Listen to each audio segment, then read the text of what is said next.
What if I told you that with just one pear and a glass of pomegranate juice, you could help starve breast cancer cells and even make treatment drugs work more powerfully? Would you believe it?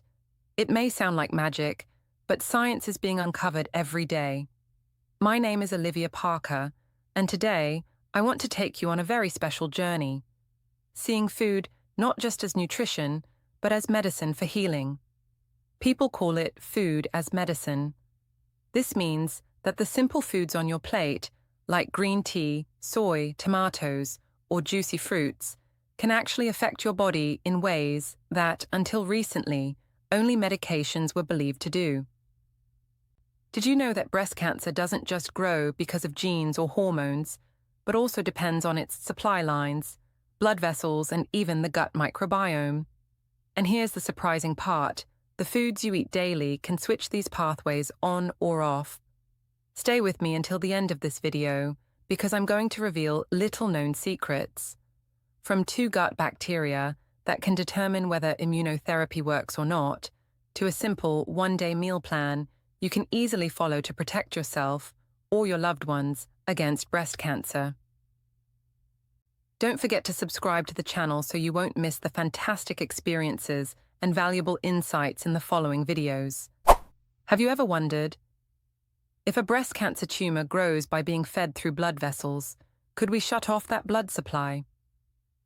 It sounds like something out of a laboratory experiment, but this scientific idea has existed since the 1970s. At that time, the US National Cancer Institute began studying ways to stop cancer at its earlier stages, what they called chemoprevention. At first, researchers tried to use chemical agents to block malignant cells from forming. But then scientists realized a tumor cannot grow without being fed by blood vessels. And that's how a new concept was born, angioprevention, using methods to block blood vessel formation to starve the tumor. What's fascinating is that today, it's not only drugs, but also everyday foods that can play a role in this mechanism. Imagine this: a cup of green tea in the morning, a bowl of soybean soup, a salad with ripe red tomatoes, or a few plums and peaches. Foods that seem so ordinary actually contain bioactive compounds that can regulate blood vessels, making it harder for breast tumors to grow. Many studies, both in animals and human epidemiology, have shown that women who consume diets rich in polyphenols from fruits, isoflavones from soy, or lycopene from tomatoes often have a lower risk of breast cancer or better outcomes after treatment.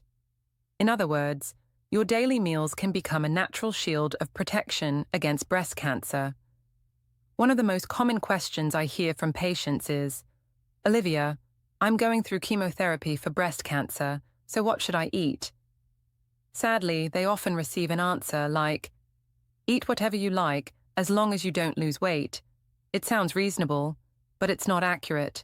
First, science shows that controlled energy reduction, such as practicing intermittent fasting for 12 to 14 hours overnight, can help the body reset its immune defenses, allowing healthy cells to fight back more effectively.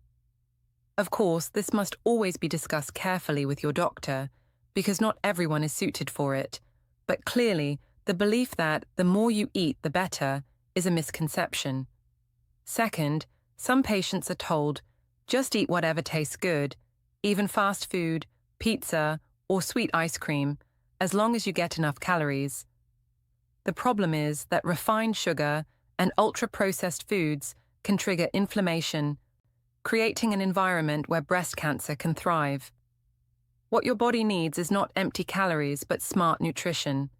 Better choices: a cup of green tea instead of soda, a bowl of soybean soup instead of fast food, stewed tomatoes, walnuts, or a few fresh peaches and plums. These are not only healthy sources of nourishment, but also ammunition to help starve breast cancer cells from the inside out. Have you ever had a doctor or nutrition expert clearly explain to you what you should eat during breast cancer treatment? Imagine if your own immune system turned into a special forces unit, specially trained to seek out and destroy every single breast cancer cell. Sounds like an action movie. But that is precisely the idea behind immunotherapy. Unlike chemotherapy, which attacks the whole body, or radiation, which targets the tumor directly, immunotherapy is conceptually much simpler. It unlocks the patrol police inside your body. Usually, our immune system scans, cleans up, and removes abnormal cells. But breast cancer can camouflage itself, tricking the body into ignoring its presence. Immunotherapy works like a key, finally unlocking that barrier and allowing the immune system to see the real enemy. The miracle is that some patients respond powerfully, the tumor shrinks and sometimes even disappears, yet others respond only slightly or show almost no change. Especially in late-stage breast cancer, immunotherapy has opened new hope, though many mysteries remain to be solved. What is certain is this: when cutting-edge drugs are combined with nutrition that supports immunity, our bodies can fight brighter and longer, because this special forces team needs the right fuel to unleash its full strength. What if the key to making breast cancer immunotherapy more effective is a mucus-loving bacterium in your gut? It sounds both strange and unbelievable, but this discovery has changed how scientists view the connection between food and cancer. Researchers in Europe found that patients who had a gut bacterium with the long name Akkermansia mucinifera often responded much better to immunotherapy drugs. In contrast, those without this bacterium gained little benefit from the treatment. Interestingly, you cannot swallow any probiotic pill containing Akkermansia. The only way to feed it is by eating foods that help your gut produce its natural mucus lining, where this bacterium lives. So what foods are those? They are pomegranates, cranberries, and Concord grapes. These polyphenol-rich fruits act like natural fertilizer, making your gut garden more fertile so that Akkermansia can thrive and help your immune system work more effectively. To give you a real example, let me tell you about Sarah Johnson, a 49-year-old high school teacher from Texas.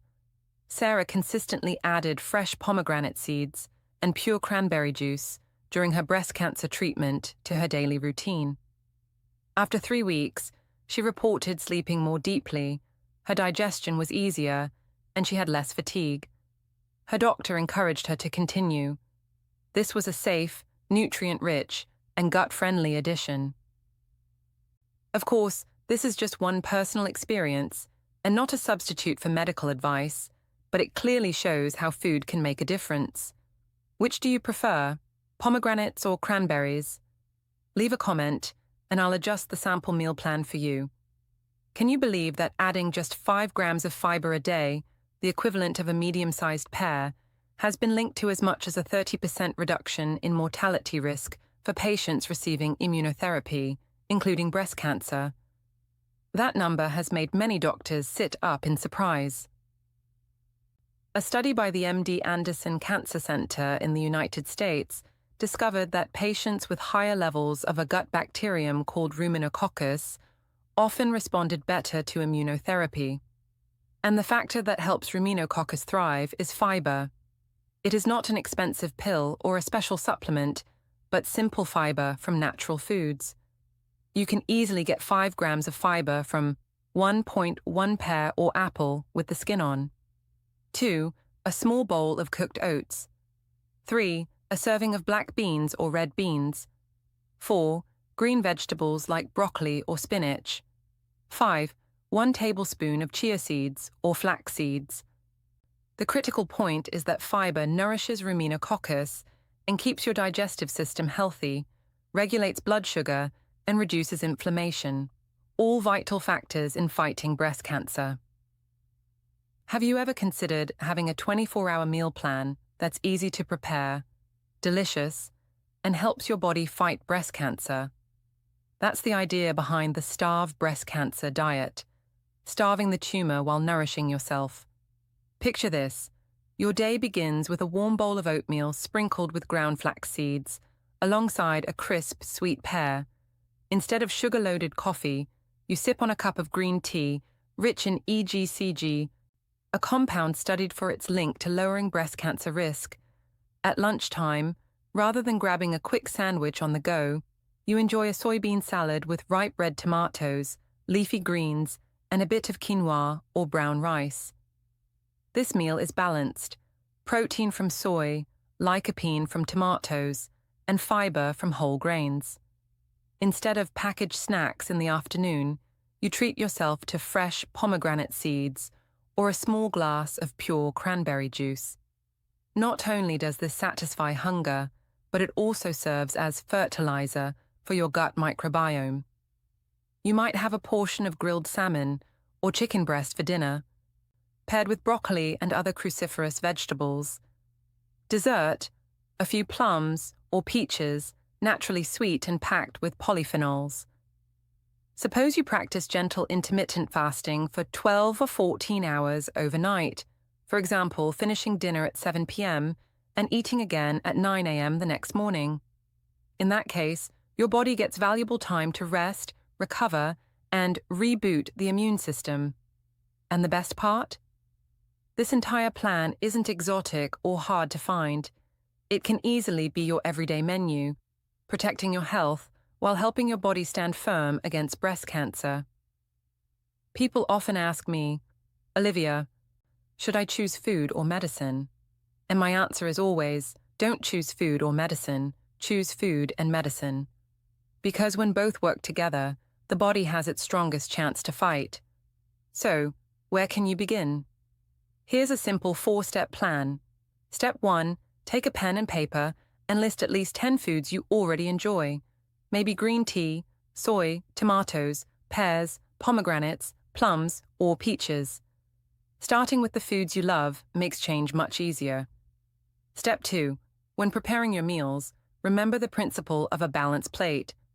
50% vegetables, 25% lean protein or beans, and 25% whole grains. Then add a polyphenol-rich fruit like pomegranates or cranberries for dessert.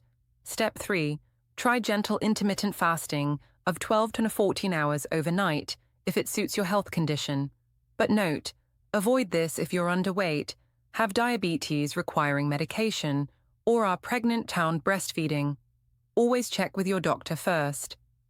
Step 4, write down the small changes you notice: better sleep, easier digestion, or less fatigue, and share them with your doctor or nutritionist so they can help you fine-tune your plan.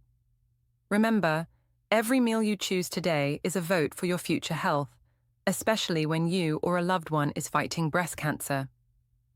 No one else can cast this vote for you, and the good news is that you can start with minor changes, right in your own kitchen.